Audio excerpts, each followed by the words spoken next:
Bueno, vamos a hablar del movimiento parabólico. Como lo dice su nombre, este movimiento es el movimiento en el cual se forma una parábola.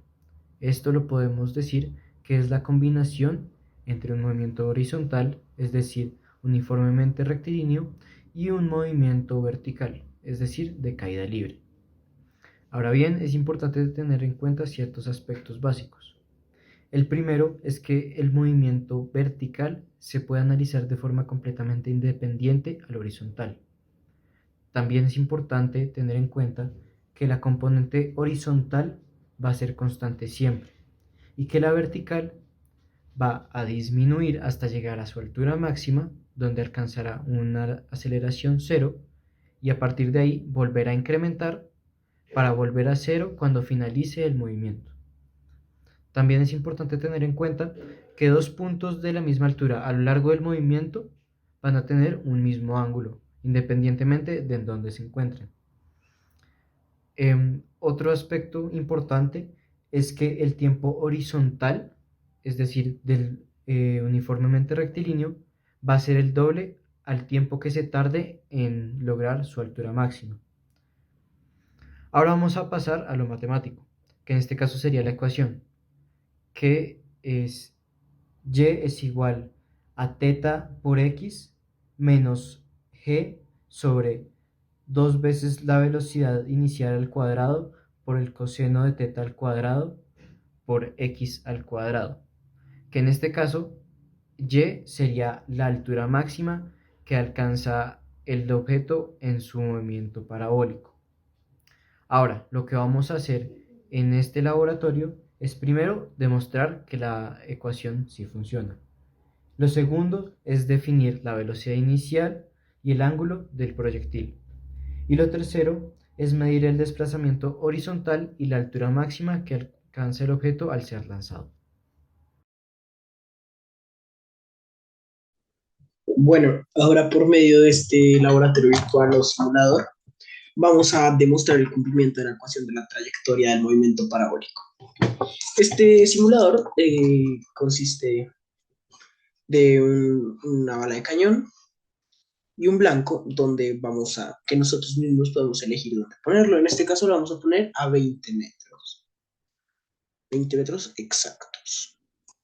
También podemos nosotros mismos elegir la rapidez inicial de la pelota que está dentro de la bala de cañón y el ángulo del cañón. Entonces, vamos a coger una rapidez de 20 metros sobre segundo y vamos a probar hasta encontrar el ángulo adecuado. Vamos a arrancar con 69 grados, con lo cual podemos ver que por más de que estuvo cerca, no era el ángulo adecuado. Vamos a probar ahora con 79. Con este nos quedamos un poquito cortos, así que sabemos que va a ser un ángulo entre esos dos para llegar al blanco de 20 metros. Vamos a probar ahora con 75.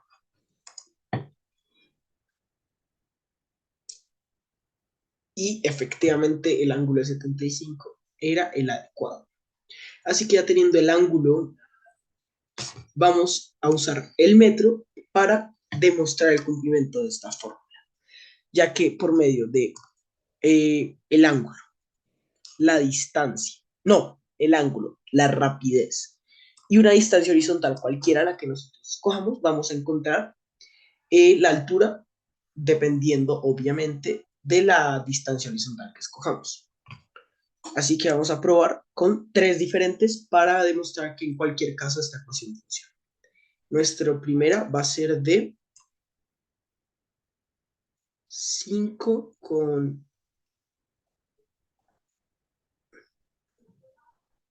31. No, 5 con 24, el cual lo voy a anotar aquí para usarlo más adelante. 5 con 24. Nuestra segunda medida va a ser de un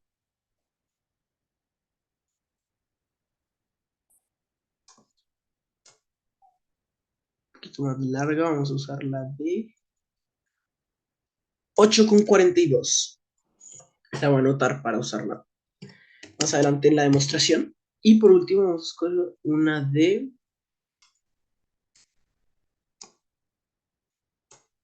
pequeñita, una de 2,28. Sí, 2,28. Perfecto.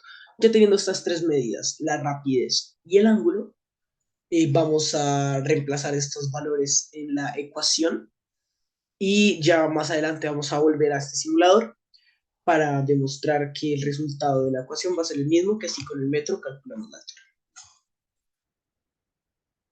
Bueno, después de reemplazar los resultados en las ecuaciones, acá podemos ver lo que nos dieron las tres medidas de las tres alturas. Así que ahora vamos a compararlos con las del simulador para comprobar de esta forma que la ecuación sí funciona.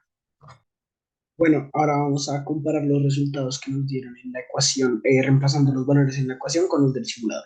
El primer valor era 5,24 metros, calculamos hasta dónde llega y medimos la altura.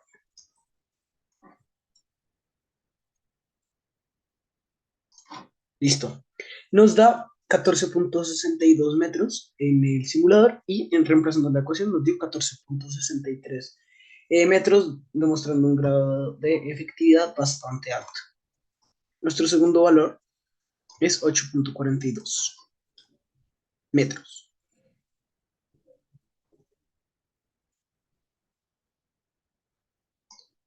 ¿No? ¿Listo? Entonces calculamos hasta dónde llega. En este caso nos toca ponerlo un poco más pequeño para que se alcance a llegar a tal punto y medimos.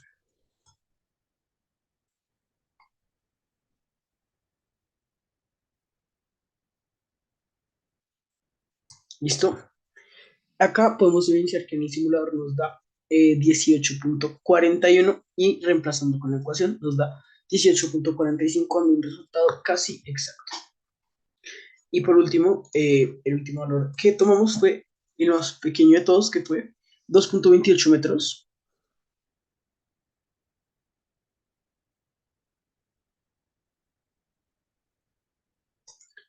Calculamos a dónde llega y medimos. Ahora lo pongo un poco más recto.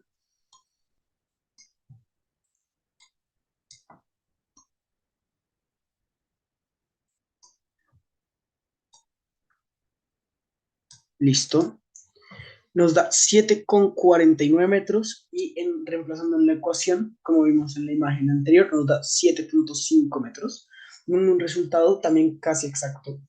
Con lo cual podemos llegar a la conclusión de que la ecuación de la trayectoria del movimiento parabólico es bastante eficiente en comparación a lo del simulador, que da resultados muy acordes a lo que es el movimiento parabólico.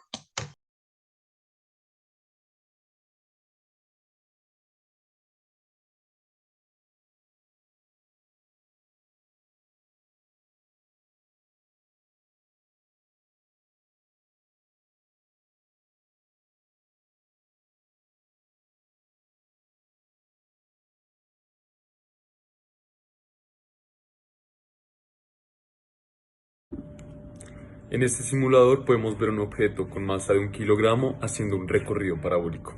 El mismo simulador nos da los datos: velocidad, coordenadas, tiempo, aceleración y energías. Las variables independientes que se pueden manipular son la altura inicial, la velocidad inicial, el ángulo de inclinación, la aceleración gravitacional y la masa. Yo modifiqué la altura inicial dejándola en 0 metros, las coordenadas en X son 0 y en Y en 0. Ahora bien, en el cuadro busqué analizar y explicar los datos y variables dependientes tanto al inicio como al final y en su punto máximo. También traté de mostrar el cómo se encuentran ciertas variables a partir de su fórmula universal. Este es el caso de las energías, aceleración y velocidad. Ok, así que para el movimiento parabólico primero tenemos que definir qué es. Se puede ver que es un desplazamiento realizado por cualquier objeto cuya trayectoria describe una parábola. Para poder profundizar sobre qué es, hice un ejemplo que dice que un balón de fútbol que reposa sobre una cancha Es pateado con un ángulo de 35 grados sobre la horizontal o una velocidad inicial de 20 metros sobre segundos. Así que, ¿cuál es la altura máxima que alcanza el balón y cuál es la distancia horizontal recorrida? Ok, primero voy a utilizar esta fórmula, que esta específicamente es para lograr sacar el tiempo para poder sí después resolver las otras. Así que ya utilizando esta, podemos ver que reemplazamos la velocidad inicial como ya se mencionó, el seno de 35 grados, la gravedad que siempre es esto, y ponemos aquí negativo porque la gravedad hacia abajo es negativa y todavía no tenemos la variable de tiempo. Despejamos y nos da que el tiempo da 1.17 segundos. Esta es una S. Listo, ahora que tenemos el tiempo, podemos hacer la segunda ecuación, que es para encontrar la altura máxima, que en este momento ya la estoy llamando como Y. Entonces otra vez simplemente reemplazar ya con el tiempo, y con pura álgebra ya podemos saber que da 6.71 metros. Así que ya podemos saber que la altura máxima que alcanzó el balón fue 6.71 metros de altura. Y ya para responder la última, ya con el tiempo, ya con todo, X, que fue como llamé la distancia horizontal recorrida, hago esta fórmula de X es igual a la velocidad inicial sobre el seno por 2 de teta sobre la gravedad. Aquí reemplazamos términos. Y con pura álgebra también nos podemos decir que da 38.35 metros. Esa es la distancia horizontal total recorrida por el balón. Muchas gracias.